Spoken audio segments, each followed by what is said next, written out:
یہ پڑھے مفتی صاحب، انڈا مرغے کا تھا یا مرغی کا، اس آیت کی تفصیل بھی بیان کر دیں۔ آیت بنانے کو کہا تھا، نہ کہ چوزا بنانے کو۔ یہ بہترین ہے، یہ زبردست ہے۔ ہاں یہ تو الگ سے کلپ جو ہے نا اپلوڈ ہوگا انشاءاللہ اس کے اوپر۔ بسم اللہ الرحمن الرحیم۔ Every chapter, first verse, Bismillahir Rahmanir Rahim, Bismillahir Rahmanir Rahim. Is this what you have produced, you copycats? إنا خلقنا الدجاج خلقا وسلقنا البعيد سلقا۔ مفتی صاحب، انا خلقنا الدجاج خلقا۔ جی یہ ہنسی مذاق کے لیے اچھی چیز ہے کہ اگر کسی کو سنا کر آپ نے مذاق کرنا ہو اس کے ساتھ۔ ان خلقنا سب سے بڑا اس میں جھوٹ بولا آپ، اس میں میرے خیال میں بات کر چکے ہیں یا آپ اس پہ بات کرنے لگے؟ نہیں، میں بات کرنے لگا ہوں، آپ کیونکہ آپ آ گئے تو ظاہر سی بات ہے اور زیادہ اوپن طریقے سے آپ اس پہ بات کر سکتے ہیں، کلام کر سکتے ہیں بینگ اے مفتی۔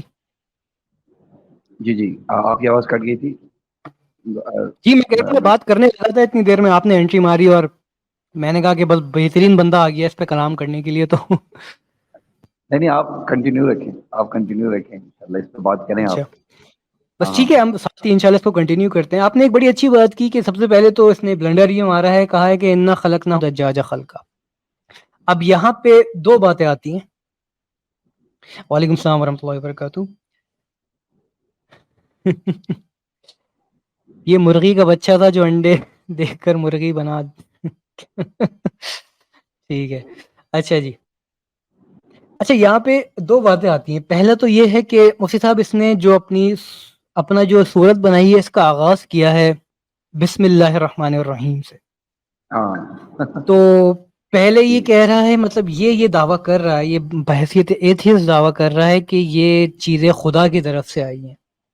تو یہ تو ایک کانٹرڈکشن ہو گئی، تعارض ہو گیا کہ یہ آیت آپ ایز این ایتھیسٹ پیش کر رہے ہو یا تھیسٹ پیش کر رہے ہو، کیونکہ اگر یہ کہہ رہا ہے کہ انا خلقنا الدجاج خلقا، کہ ہم نے مرغی بنائی اور وہ مرغی کو تخلیق کیا، مطلب خلقہ اس نے بریکٹ میں یہاں ونڈرفل تو ڈال دیا ہے، لیکن خلقہ کے معنی میرے خیال سے ونڈرفل نہیں بنیں گے، ایک مطلب ایک کریشن ہی بنے گی، ایک مرغی کو بنایا اور وہ بس بنا دیا، دیٹس اٹ۔ وہ آپ کہہ رہے ہیں نا یہ ہنسی مذاق کے لیے بہت اچھی چیز، اور وہ ونڈرفل ڈال دیا، ظاہر سی بات ہے بریکٹ میں، کیونکہ عام عوام جو ہے، سننے والی جو ہے، ان کو تو عقل نہیں ہے اس بارے میں کہ یہاں پہ لکھا کیا گیا ہے۔ وہ بندر کی طرح تالیاں بجائیں گے کہ دیکھو یار رائم کر رہا ہے یہ، انا خلقنا الدجاج خلقا، زبردست، قرآن جیسی صورت آپ کے سامنے آ گئی۔ اچھا جی، اس کے اندر دو چیزیں آتی ہیں۔ پہلا تو یہ کہ اس نے خدا کا اقرار کر لیا ہے یہاں پہ، تو جب اس نے خدا کا اقرار کر لیا ہے تو یہ صورت ہو گئی بے معنی۔ لیکن اگر یہ خدا کا اقرار نہیں کرتا، یہ کہتا نہیں میں ایتھیسٹ ہوں، یا میں اگنوسٹک ایتھیسٹ ہوں، یا دس ایتھیسٹ ہوں، یا دیٹ ایتھیسٹ ہوں، تو انا خلقنا الدجاج خلقا، کہ ہم نے مرغی بنائی۔ ابے بھائی تم نے کہاں سے مرغی بنائی؟ پہلے اس بات کو تو ثابت کرو کہ تم نے مرغی بنائی ہے۔ سب کچھ خود بخود وجود میں آ گیا، آج انہوں نے کیسے تخلیق کرنا شروع کر دی اپنا ایگزیکٹلی، کر دیا۔ ہاں بھائی آپ نے اتنے تعارف پیش کر دیے، پہلے آپ تھیسٹ بن گئے، پھر آپ نے کہا نہیں میں نے مرغی بنائی ہے، پھر آپ کہتے ہو نہیں یہ خود بخود ہوا ہے۔ ساری کائنات خود بخود وجود میں آ گئی، ہم بھی خود بخود وجود میں آ گئے، لیکن مرغی انہوں نے پیدا کر دی ہے۔ مرغی انہوں نے پیدا کی، ہاں۔ تو مفتی صاحب اچھا اس کو ذرا ری ارینج کر کے مجھے بتائیں، کہ ہم ہماری آڈینس کو بھی بتائیں کہ اس نے کہا ہے کہ ہم نے مرغی بنائی اور بڑی خوبصورت کریشن رکھی، تو یہاں پہ خلقہ جو اس نے آگے ایڈ کیا ہے، اس کی تو بس کریشن کے لیے استعمال ہوگا، یہاں ونڈرفل کا کوئی ترجمہ بنتا ہے فساد کے حوالے سے؟ بس یہ مفعول مطلق ہے، اور یہ اس نے اسلوب کاپی کیا ہے اصل میں۔ سب سے بڑا علمی فریب اور مغالطہ جو سادہ لوگوں کے سامنے یہ پیش کیا ہے۔ اور یہ جو کہتے ہیں کہ قرآن نے اپنے جیسا قرآن لکھنے یا صورت بنانے یا اس کی مثل آیت لانے کا جو چیلنج کیا ہے، اور یہ شور مچاتے ہیں کہ وہ تو کئی مرتبہ ہم چیلنج توڑ چکے ہیں۔ پھر نمونے کے طور پر کچھ ایسی مزاحیہ عربی جملے والی آیات منظر عام پر لائی جاتی ہیں جو ہو بہو قرآن کی اندھی تقلید بلائنڈ فالوئنگ ہوتی ہے، جس سے زیادہ اتنا کہا جا سکتا ہے کہ قرآنی الفاظ کی تقلید تو کر لی، لیکن اس کی تاثیر کو جواب دیتے وقت شگن جواب نہ دے سکے، دندان شگن جواب انہوں نے دیا ہی نہیں. تو چاہیے تو یہ تھا، قرآن کا چیلنج یہ نہیں، اصل میں یہ سمجھے نہیں نا قرآن کا چیلنج کیا ہے. اور قرآن نے جو چیلنج کیا تھا وہ اس نے یہ کہا تھا کہ اس جیسی فصاحت اور بلاغت اور اسی طرح بامعنی کوئی کلام بنا کے لے آؤ، ایک صورت بنا کر لے آؤ جس کا کوئی مقصد بھی ہو. یہ آپ اگر اس کا تھوڑا سا آپ اگلی سلائڈ کریں نا، وہ بڑی مزاحیہ اس نے ایک جملہ لکھا ہے اس کے بعد والا. جی جی میں پلے کرتا ہوں مفتی صاحب، ایک منٹ دیجیے مجھے. خلقنا الدجاج خلقا وسلقنا البعيد سلقا. ہاں وسلقنا البعيد سلقا، میں نے انڈا بوائل کیا. یہ کیا کلام ہے، میں نے انڈا بوائل کیا. کہنا کیا چاہ رہے ہو بھائی؟ کبھی مرغی پیدا کر دی اور پھر کبھی انڈا بوائل کر دیا، کوئی ربط نہیں، کوئی جوڑ نہیں، بھائی انڈا بوائل کیا. یہ تو اس میں کون سی فصاحت بلاغت آ گئی؟ میں نے انڈا بوائل کیا. صحیح. اب آپ یہ دیکھیں اس نے پہلے تو یہ جو اس نے بات رکھی ہے انا خلقنا الدجاج خلقا، اب اس نے یہاں پہ یہ لکھا ہے کہ پہلے تو بسم اللہ اعوذ باللہ بسم اللہ سے اس نے شروع کیا ہے، تعوذ اور بسم اللہ سے اس نے شروع کیا، تو یہاں پہ اللہ کی طرف ریفر کر رہا ہے. تو چلو ایک کام کر لیتے ہیں کہ یہ اس آیت میں تھوڑی دیر کا تصور کر لیتے ہیں کہ اللہ تعالیٰ کلام کر رہا ہے اور اللہ تعالیٰ نے کہا ہے کہ میں نے چکن بنائی، میں نے مرغی بنائی، بہت زبردست کریشن بنائی اس کی. اس کے بعد یہی کلام جب اس نے کہا وَسَلَقْنَاهُ الْبَيْضَ سَلْقًا، تو انڈا تو یار انسان بوائل کرتا ہے، اللہ تعالیٰ تھوڑی بوائل کرتا ہے. تو یہاں پہ یہ پھر یہ ایکسیپٹ کرے اور ایک مزاح میں نے کہا یہ مرغی بھی اسی نے بنائی ہے، کیونکہ اگر مرغی اس نے بنائی ہے تو انڈا بھی اس نے بوائل کیا، یا پھر اس کو ثابت کرے کہ اللہ تعالیٰ انڈا بوائل کرتا ہے. کسی نے بوائل. جی مفتی صاحب کچھ کہہ رہے تھے. یہ انڈے دیتے ہوں گے میرے خیال میں. ہاں یہ انڈے مجھے نہیں پتا، یہ نمونے کے طور پر ہے. ہاں بیکری پہ دیتے ہیں یا یہ خود دیتے ہیں اپنی شلواروں میں دیتے ہیں. یہ بھی ڈسکور ہونا باقی ہے، سائنٹیفک ڈسکوری اس کی باقی ہے. مجھے یہ بات بتاؤں بصالت بھائی، آج میں ایک کالج میں تھا، وہاں میرا لیکچر تھا، تو وہاں کوئی بات چلی تو یہ بات بیچ میں نکل آئی، تو یہ آپ نے مجھے سینڈ کی تھی، تو میرا جی میں آیا کہ میں ان کالج کے نوجوانوں کو نا یہ سناؤں، یہ دکھاؤں کہ یار یہ جو ہے نا کسی نے کلام بنایا ذرا سننا بہت. تو جب میں نے ان کے سامنے انا خلقنا الدجاج خلقا پڑھا اور اس کے بعد وسلقنا البیض سلقا، اور میں نے ترجمہ جب ان کے سامنے رکھا کہ وہ کہہ رہے کہ میں نے انڈا بوائل کیا، تو پوری کلاس کا کہکا نکل گیا. تو میں نے کہا تو بڑی زبردست ایک مزاحیہ، کالج کے لڑکے ایسا ہم سے انہوں نے کہا یار یہ کہاں سے لے کر آئے ہیں ہم. تو ایسا کلام کہ جس کے اوپر کالج یونیورسٹی کے جو عربی نہیں جانتے لیکن پھر بھی وہ ہنس رہے ہیں کہ یہ کیا کلام لے کر آ گیا.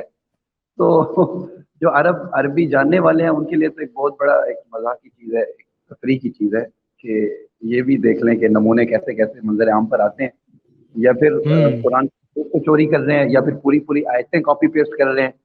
تو قرآن کا یہ چیلنج نہیں ہے بھائی، قرآن کا چیلنج سمجھے ہی نہیں ہے ابھی تک. وہ مسئلہ یہ ہے نا کہ مفتی صاحب یہ جو عرب جو زمانے کے، میں نے یہ آج کی جو پریزنٹیشن ہے اس کو رکھنے سے پہلے میں نے اس بات کو ذکر کیا تھا کہ عربی زبان جو تھی وہ اس دور کے جو عرب تھے ان کی جو شعر و شاعری اور زبان و ادب اور تعبیر و بیان جو تھا وہ ان کے گھر کی لونڈی تھی. قرآن کریم نے اہل عرب کو جو چیلنج دیا تھا کہ اس کی مثل یا اس کی جیسی ایک صورت یا ایک آیت لائی جائے، تو وہ عرب اتنے بیوقوف نہ تھے کہ اس چیلنج کی گہرائی اور خاصیت کو نہیں سمجھتے تھے. وہ عرب جس طرح آپ کی بات ہے گھر کی لونڈی تھی عربی، اور اس وقت شعراء کا دور تھا اور بڑے بڑے شاعر تھے عرب میں، اور وہ کہتے، پچھلی بھی اسٹریم میں نے بات کی تھی کہ اپنے علاوہ کو عجم کہتے ہیں. عجم کا مطلب گونگا، یعنی ہم ہی ہیں گفتگو کرنے والے. اور اپنے ان کی آپ شاعری دیکھیں، آپ سب معلقات اٹھا کر دیکھیں جو اسلام سے پہلے یہ قدیم عربی شاعر تھے، ایسی عربی وہ جانتے تھے، ایسی فصاحت اور بلاغت تھی. وہ اس چیلنج کو نہیں توڑ سکے، خاموش ہو گئے. کیوں؟ اگر وہ چاہتے تو محمد صلی اللہ علیہ وسلم اور قرآن کو جھوٹا ثابت کرنے کے لیے وہ بنا لیتے ایک صورت، کوئی مشکل نہیں تھا اگر کیونکہ وہ عرب تھے. لیکن وہ کیا تھا، لیکن انہوں نے قرآن کو سنا، سمجھا، اور اس کے بعد اس سابقہ کافروں پر اس قرآن کا اثر دیکھا. قرآن ایک اثر رکھنے والی کتاب ہے. تو اس کے بعد انہوں نے کہا کہ یہ قرآن ایسی کلام ہے، ایسا کلام ہے کہ اس جیسا تو ہم بنا ہی نہیں سکتے کہ اللہ نے، یہ اللہ کا کلام ہو سکتا ہے کہ قرآن کا نہیں ہو سکتا. تو عربی جانتے ہیں بالکل آپ نے جو بات رکھی اس حوالے سے میں نے بڑی تفصیلی گفتگو کی تھی کہ انہوں نے قرآن کی عربی یا قرآن جیسی صورت یا آیت بنانے کے بنسبت انہوں نے محمد صلی اللہ علیہ وسلم سے جنگ کرنا مناسب سمجھا. ان کو ایسی پیسہ، ان کو اسٹیٹس اور ان کو عورتیں آفر کرنا مناسب سمجھا کہ مہارا تم اپنا کام روک دو اور جو ہے یہ لے لو ہم سے، یہ لے لو. اور اگر نہیں، جب نبی کریم صلی اللہ علیہ وسلم نے کہا کہ میرے دائیں ہاتھ پہ سورج اور بائیں ہاتھ پہ چاند رکھ دو، تو قتال پر اتر آئے، پروسیکیوشن پر اتر آئے، کمزوروں کو مارنا شروع کر دیا، جنگیں ہوئی ہیں. بھائی ان کو محمد صلی اللہ علیہ وسلم کو ڈسون کرنا تھا، ایک قرآن کی ایک آیت بنا کے لے جاتے، صورت تو بہت بڑی بات ہے، اچھا انہوں یہ نے اس کو قرآن، پریفر کیا. جی جی ہاں جب قرآن سنتے تھے تو کبھی کہتے تھے کہ انہ شاعر، یہ تو بہت بڑا شاعر ہے، پھر ایک دم کہتے تھے نہیں بل ہوا ساحر، تو بہت بڑا رائٹ. جادوگر ہے. مطلب یہ کہ کلام اگر عام ہوتا نا انسانی کلام کی طرح، یہ جس طرح کہہ رہے ہیں کہ ٹھیک ہے ہم نے بھی بنا لیا، وہ عربی زبان جانتے ہوئے کہتے تھے اس میں ایسا کوئی جادو ہے، یہ کلام انسان کا نہیں ہے. تو وہ پھر کیا کہہ دیتے تھے، یہ کوئی جادوگر ہے ایسا کلام بیان کر رہا ہے. تو اس قرآن کے چیلنج کو ابھی رہتی دنیا تک اللہ نے یہ چیلنج دیا ہے، تو یہ اس کو تسلیم نہ بھی کرے تو ان کے اندر سے تو دل مانتا ہوگا کہ ہم، یہ جو مسیلمہ کذاب نے بھی اب کوشش کی تھی نا کہ میں قرآن کے مقابلے میں بناتا ہوں، اور الفیل و وما ادرا کا ملفیل اس نے یہ بنائی، ہاتھی تم کیا جانو ہاتھی، لہو خرطوم، اور اس طرح کے اس نے الفاظ، اس کی اپنی موٹی دمتی اور لمبی. اس کے اپنی جماعت کے، اس کے فالوور اس کے اوپر ہنسے تھے کہ یہ تو نے کیا بنا لیا، کیونکہ وہ عربی جانتے تھے کہ یہ کیا تو نے گپ چھوڑی ہے. تو وہ اس کے اوپر ہی انہوں نے مذاق اڑایا کہ یہ تو کیا کہہ رہا ہے بھائی، قرآن کے مقابلے میں یہ چیز نہیں ہوتی. مفتی صاحب یہاں پہ بڑے مزیدار سے کمنٹس آ رہے تھے، میں آپ کی بات بھی سن رہا تھا لیکن اور مسکرا بھی رہا تھا ساتھ ساتھ. ایک کمنٹ آیا تھا، وہ یہ ہے کہ کیا اس نے جو انڈا بوائل کیا ہے وہ کیا بنا پانی کے کیا تھا؟ اور ایسا تو یہ. اچھا جی، اس کے بعد ایک کمنٹ تھا کہ چک روسٹ کیا کہ نہیں کیا، مطلب صرف انڈا ہی ابالا یا چکن وغیرہ بھی روسٹ کیا؟ صحیح ہے، پیدا تو کرتی مرغی، اب اس کو روسٹ بھی تو کرنا تھا نا. یہ بڑے مفتی صاحب، انڈا مرغے کا تھا یا مرغی کا، شاید کی تفصیل بھی بیان کر دیں. یہ تو وہ اس کے چہلے ہی بیان کریں گے کہ اس کی مراد کیا تھی سے. سوال بڑا مرغی زبردست ہے، سوال بڑا جی جی. ہاں یہ دیکھیے، آیت بنانے کو قادر نہ کہ چوزا بنانے کو. یہ بہترین ہے، یہ زبردست ہے. ہاں یہ تو الگ سے کلپ جو ہے نا اپلوڈ ہوگا انشاءاللہ اس کے اوپر. تو جزاک اللہ بھائی آپ لوگوں کے کمنٹس کے لیے. انشاءاللہ لیٹس موو آن، اور بھی مزید کمنٹس آ رہے ہیں تو ان کو بھی وقتاً ہائی لائٹ کرتے رہیں گے. اچھا اسی صاحب نیکسٹ میں نے اس کو سرسری طور پہ، کیونکہ ظاہر سی بات ہے پہلی اپنے شارٹ میں ڈبنک ہو چکا ہے، تو ایک چیز میں نے اس کی اور ہائی لائٹ کی تھی، اس کے اوپر بھی ہم تھوڑا سا کلام کر لیں گے.